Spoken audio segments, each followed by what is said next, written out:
മറവി രോഗങ്ങൾ അല്ലെങ്കിൽ ഡിമെൻഷ്യ അല്ലെങ്കിൽ അൽഷേമേഴ്സ് ഡിസീസ് എന്നൊക്കെ നമ്മൾ കേട്ടിട്ടുണ്ടാവും. അപ്പോൾ മറവി രോഗവുമായി ബന്ധപ്പെട്ടിട്ട് നമ്മൾ ശ്രദ്ധിക്കേണ്ട അല്ലെങ്കിൽ അറിഞ്ഞിരിക്കേണ്ട ഏറ്റവും പ്രധാനമായിട്ടുള്ള 10 സൂചനകൾ നമ്മളെങ്ങനെ ഇതൊരു മറവി രോഗമുണ്ടോ എന്നുള്ളത് തിരിച്ചറിയാൻ വേണ്ടിയിട്ട് നമ്മൾ ശ്രദ്ധിക്കേണ്ട 10 സൂചനകളെക്കുറിച്ചാണ് ഇന്ന് നമ്മൾ സംസാരിക്കുന്നത്. ഞാൻ doctor Muhammad Aslam, Medicare homoeopathic speciality medical centre Vaniyambalam chief കൺസൾട്ടൻറ്റും മെഡിസിനൽ ഹോമിയോപ്പതി പെരിന്തൽമണ്ണ വിസിറ്റിംഗ് കൺസൾട്ടൻറ്റുമാണ്.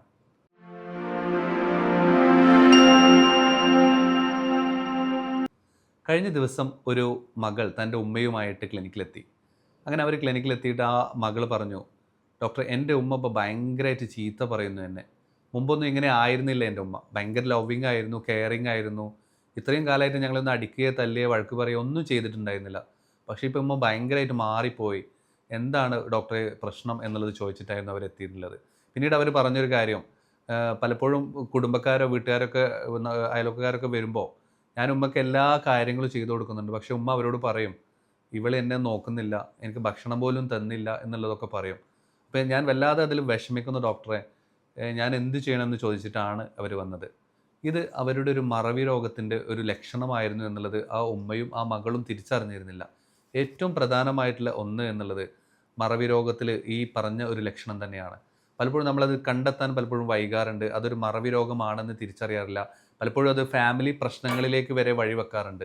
ഇതൊരു ഇവരുടെ രോഗമാണെന്നും അറിഞ്ഞു കഴിഞ്ഞാൽ നമുക്ക് പലപ്പോഴും ആ രീതിയിൽ കാണാൻ പറ്റും. പക്ഷേ ഇവർ കളവ് പറയുകയാണെന്നോ അല്ലെങ്കിൽ ഇവർ തെറ്റിദ്ധാരണ രീതിയിൽ സംസാരിക്കുകയാണെന്നൊക്കെ നമുക്ക് തോന്നിപ്പോയി കഴിഞ്ഞാൽ അവരെ ആരെയും കുറ്റം പറയാനും പറ്റില്ല. അപ്പോൾ അതുകൊണ്ട് ഇതൊരു രോഗമാണ് എന്നുള്ളത് തിരിച്ചറിയുക എന്നുള്ളതാണ് ഏറ്റവും പ്രധാനമായിട്ടുള്ളത്. മറവി രോഗത്തിൽ ഏറ്റവും പ്രധാനമായിട്ടുള്ള ഒന്നാമതൊരു ലക്ഷണമാണ് മെമ്മറി ലോസ് എന്നുള്ളത്. നമുക്ക് റീസെൻ്റായിട്ട് ഇപ്പം അടുത്തടുത്ത് കഴിഞ്ഞ കാര്യങ്ങളെല്ലാം മറന്നു പോകുന്നു. പക്ഷേ പഴയ കാര്യങ്ങളെല്ലാം അവർക്ക് ഭയങ്കരമായിട്ട് ഓർമ്മയുണ്ടാവും. പക്ഷേ പുതുതായിട്ടുള്ള കാര്യങ്ങളോ പുതുതായിട്ട് ചെയ്തതോ ഒന്നും അവർക്ക് ഓർമ്മയുണ്ടാവില്ല. ചിലപ്പോൾ പ്രായമായ ആളുകളിലൊക്കെ അവരുടെ ചെറുപ്പകാലത്തും അവരുടെ പാരൻസൊക്കെ അവർ ട്രീറ്റ് ചെയ്ത കാര്യങ്ങളൊക്കെ അവർ വിശദമായിട്ട് പറയും. പക്ഷേ റീസെൻ്റായിട്ട് അവർക്ക് പേരക്കുട്ടികൾ ഉണ്ടായതോ അവരുടെ കാര്യങ്ങളോ അവരുടെ പേരുകളോ ഒന്ന് ചോദിച്ചാൽ പലപ്പോഴും അവർക്ക് റീപ്രൊഡ്യൂസ് ചെയ്യാനോ പറയാനോ പറ്റാറില്ല എന്നുള്ളതാണ് അതിലേറ്റവും പ്രധാനമായിട്ടുള്ള ഒന്നാമത്തെ സിംപ്റ്റം. പിന്നീട് രണ്ടാമതായിട്ട് പ്ലാനിങ് ആൻഡ് പ്രോബ്ലം സോൾവിങ്ങിന് ഇവർക്ക് ഭയങ്കര ബുദ്ധിമുട്ടായിരിക്കും. എന്തെങ്കിലും ഒരു കാര്യം പ്ലാൻ ചെയ്യുക, അല്ലെങ്കിൽ ഒരു പ്രോബ്ലം സോൾവ് ചെയ്യുക, അല്ലെങ്കിൽ ഒരു കണക്ക് കൂട്ടുമ്പോൾ പലപ്പോഴും അവർ കൺഫ്യൂസ്ഡ് ആയിട്ട് നിൽക്കുന്ന പോലെ തോന്നും. ഇപ്പോൾ നമ്മൾ ഒന്ന് രണ്ട് കാര്യങ്ങൾ അവരോട് കണക്കൊക്കെ ചോദിച്ചാൽ, അല്ലെങ്കിൽ എന്തെങ്കിലും കാര്യങ്ങളൊക്കെ കണക്കുകളോ പഴയ കാര്യങ്ങളൊക്കെ ചോദിച്ചു കഴിഞ്ഞാൽ, അല്ലെങ്കിൽ എന്തെങ്കിലും കാര്യങ്ങൾ ഒരു യാത്രയൊക്കെ പ്ലാൻ ചെയ്യാൻ പറഞ്ഞാൽ, മുമ്പൊക്കെ ഭയങ്കര ആക്റ്റീവായിട്ട് കണക്ക് കൂട്ടലും പ്ലാനിംഗ് ഒക്കെ ചെയ്തിരുന്ന ആളുകൾക്ക് എന്തോ ഒരു കൺഫ്യൂഷൻ പോലെ ഫീൽ ചെയ്യുകയും അത് അവരെ കൊണ്ട് ആ ജോലി കംപ്ലീറ്റ് ചെയ്യാൻ പറ്റാതെ പലപ്പോഴും നമ്മുടെ അടുത്തേക്കോ അല്ലെങ്കിൽ ബൈസ്റ്റാൻഡറുടെ അടുത്തേക്കോ അല്ലെങ്കിൽ വീട്ടിലുള്ള ആരുടെ അടുത്തെങ്കിലും അത് ഏൽപ്പിച്ചുകൊണ്ട് അവർ കുറച്ച് പ്രയാസപ്പെടുന്ന രീതിയിലുള്ള കാര്യങ്ങൾ നമുക്ക് ഫീൽ ചെയ്തേക്കാം. അങ്ങനെ എന്തെങ്കിലും നമ്മുടെ ബന്ധുക്കൾക്ക് ഉണ്ടെങ്കിൽ നമ്മളത് സംശയിക്കാം.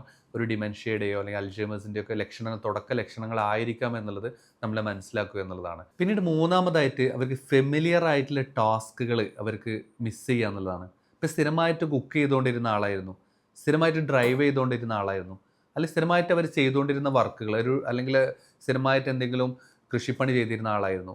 ഇതെല്ലാം അവർക്ക് മറന്നു പോവുക, അല്ലെങ്കിൽ അതിലൂടെ ഒരു വിരക്തി തോന്നുക, അത് ചെയ്യാൻ സാധിക്കാതിരിക്കുക, പിന്നെ അതിൽ കൺഫ്യൂഷൻ അടിച്ച് നിൽക്കുക, അല്ലെങ്കിൽ ചെയ്തത് തന്നെ വീണ്ടും വീണ്ടും റിപ്പീറ്റ് ചെയ്തുകൊണ്ടിരിക്കുക, അത് ചെയ്ത് കഴിഞ്ഞു എന്നവർക്ക് ബോധ്യപ്പെടാത്ത രീതിയിൽ തന്നെ വീണ്ടും വീണ്ടും ഇത് ചെയ്യുക എന്നുള്ളതും, ഈ ഫെമിലിയർ ആയിട്ടുള്ള പല ടാസ്കുകളും അവർ മറന്നു പോകുക എന്നുള്ളതും മൂന്നാമതായിട്ട് ഇവർക്ക് കണ്ടുവരുന്ന ഏറ്റവും പ്രധാനമായിട്ടുള്ളൊരു അപായ സൂചനയാണ്. പിന്നീട് നാലാമതായിട്ട് ടൈമും പ്ലേസും ഇവർ കൺഫ്യൂഷൻ ആവുക എന്നുള്ളതാണ്.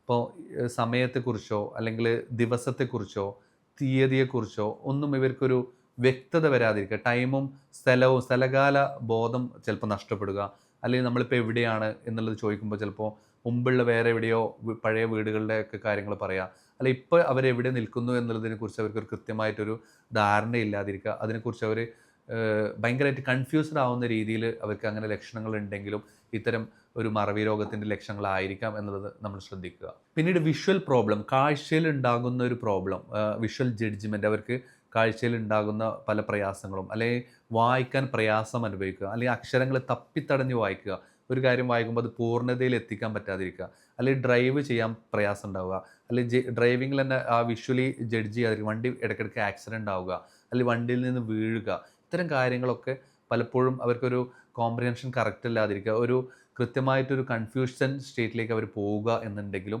ഇതും അവരുടെ ഒരു മറവി രോഗത്തിൻ്റെ ലക്ഷണങ്ങളായിരിക്കാം. അതുപോലെ തന്നെ ലാംഗ്വേജിൽ പ്രശ്നം, കമ്മ്യൂണിക്കേറ്റ് ചെയ്യുമ്പോൾ സംസാരിക്കുമ്പോൾ ചില അക്ഷരങ്ങളൊക്കെ വിട്ടു പോവുക, അല്ലെങ്കിൽ സംസാരം പൂർത്തിയാക്കാതിരിക്കുക, അല്ലെങ്കിൽ സംസാരിക്കുമ്പോൾ മറ്റു ബന്ധമില്ലാത്ത കാര്യങ്ങൾ സംസാരിക്കുക. ഇപ്പോൾ നമ്മൾ സംസാരിച്ചുകൊണ്ടിരിക്കുന്ന വിഷയത്തിൽ നിന്ന് വേർപെട്ടിട്ട് മറ്റെന്തൊക്കെയോ സംസാരിക്കുക.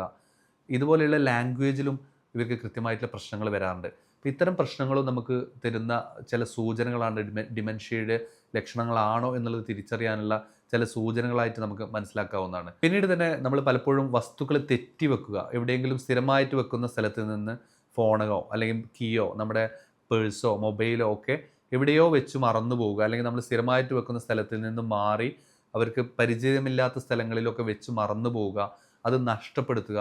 ഇപ്പോൾ വീട്ടിലൊക്കെ വരുമ്പോൾ മുതിർന്ന ആളുകൾ പറയും, അത് എൻ്റെ അടുത്ത് നിന്ന് നഷ്ടപ്പെട്ടു.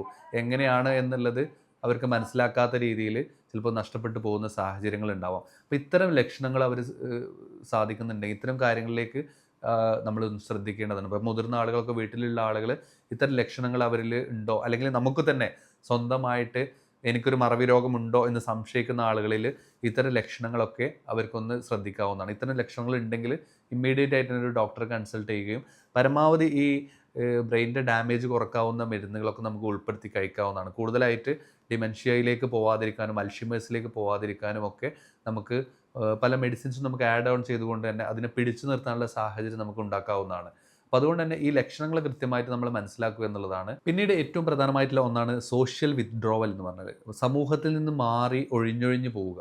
കൂട്ടത്തിൽ കൂടിയിരുന്ന ആളാണ്, എല്ലാം ഭയങ്കര സോഷ്യലായിട്ട് ഇടപെട്ടിരുന്ന ആളാണ്, ഭയങ്കര കെയറിങ്, നേരത്തെ ഞാൻ പറഞ്ഞ ഒരു ലേഡിയുടെ കാര്യം പോലെ തന്നെ ഭയങ്കര കെയറിങ് ആയിരുന്നു, ലവിങ് ആയിരുന്നു. പക്ഷേ ഇപ്പോൾ ഭയങ്കരമായിട്ട് ആങ്കറും ആങ്സൈറ്റിയും കൂടി വരുന്നു. അപ്പോൾ ദേഷ്യം അമിതമാവുന്നതും സ്വഭാവത്തിലുണ്ടാകുന്ന വ്യത്യാസങ്ങളും അതുപോലെ ഉൾവലിവ്, സമൂഹത്തിൽ നിന്ന് ഉൾവലിഞ്ഞുകൊണ്ട് ഇനി ഒന്നിനും പുറത്തേക്കൊന്നും പോകാതെ വീട്ടിൽ തന്നെ ഒതുങ്ങിക്കൂടുന്ന സാഹചര്യം വരുന്നതുമൊക്കെ മറവി രോഗത്തിൻ്റെ ലക്ഷണങ്ങളായിരിക്കാം. അപ്പോൾ ഇത്തരം മറവി രോഗങ്ങൾ ഞാൻ പറഞ്ഞ പോലെ തന്നെ നേരത്തെ തുടക്കത്തിൽ തന്നെ നമ്മൾ കണ്ടെത്തുകയാണെങ്കിൽ കൂടുതൽ ബ്രെയിൻ സെൽസിന് ഡാമേജ് വരുത്താതിരിക്കാനും, ഇപ്പോൾ ഹോമിയോപ്പതി മെഡിസിനിൽ ഒട്ടനവധി മെഡിസിൻസ്, ജിങ്കോ ബൈലോബ അതുപോലെയുള്ള ബ്രെയിൻ റെമഡീസ്, ഒട്ടനവധി റെമഡീസ് ഉണ്ട്. അത് കൂടുതൽ നമുക്ക് ഉൾപ്പെടുത്തി കഴിക്കുകയാണെങ്കിൽ കൂടുതൽ ഡിമെൻഷ്യയിലേക്ക് പോകാതിരിക്കാനും മറവിയുടെ പ്രശ്നങ്ങൾ തടുത്തു നിർത്താനും നമുക്ക് പലപ്പോഴും സാധിക്കാറുണ്ട്.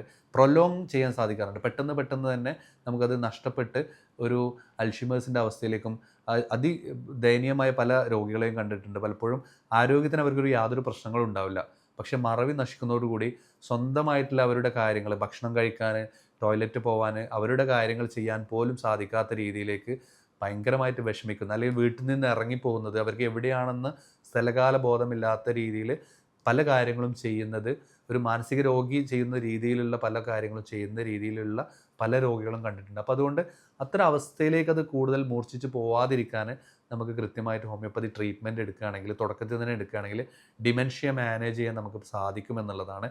അതോടൊപ്പം വരുന്ന പല സോഷ്യൽ പ്രശ്നങ്ങളെയും നമുക്ക് പരിഹരിക്കാനും പറ്റുമെന്നുള്ളതാണ്. അപ്പോൾ അതുകൊണ്ട് ഇതിൽ വരുന്നത് ഈ രോഗി അനുഭവിക്കുന്നതിലേറെ ഈ രോഗിയെ നോക്കുന്ന ബൈസ്റ്റാൻഡേഴ്സും അതുപോലെ അവരുടെ കുടുംബങ്ങളും അനുഭവിക്കുന്ന ഒരു പ്രയാസമാണ്. ഇപ്പോൾ പലപ്പോഴും സ്വന്തമായിട്ടൊരു രോഗിക്ക് അത് തിരിച്ചറിയാൻ സാധിച്ചോളണമെന്നില്ല. പക്ഷേ ഇത്തരം ലക്ഷണങ്ങൾ നമ്മുടെ കുടുംബത്തിലോ നമ്മുടെ സുഹൃത്തുക്കളിലോ ആർക്കെങ്കിലും ഉണ്ടെങ്കിൽ അത് നമുക്ക് പലപ്പോഴും ഡിമെൻഷ്യയുടെ ലക്ഷണങ്ങളാണെന്ന് മനസ്സിലാക്കാനും അതിന് ഏർലി ട്രീറ്റ്മെൻറ്റ് നൽകാനും നമുക്ക് സാധിക്കും എന്നുള്ളതുകൊണ്ടാണ് ഈ വിഷയം വളരെ കൃത്യമായിട്ട് പറഞ്ഞത്. ഈ വിഷയവുമായി ബന്ധപ്പെട്ട് എന്തെങ്കിലും സംശയങ്ങളുണ്ടെങ്കിൽ ഈ താഴെ കാണുന്ന നമ്പറിൽ നിങ്ങൾക്ക് വാട്സപ്പ് ചെയ്യാവുന്നതാണ്. കമൻറ്റ് ബോക്സിൽ നിങ്ങൾക്ക് കമൻറ്റ് ചെയ്യാവുന്നതാണ്. ഈ വിഷയങ്ങൾ ഞാൻ നിങ്ങളുമായി പങ്കുവച്ചത് ഡോക്ടർ മുഹമ്മദ് അസ്ലാം. നന്ദി, നമസ്കാരം.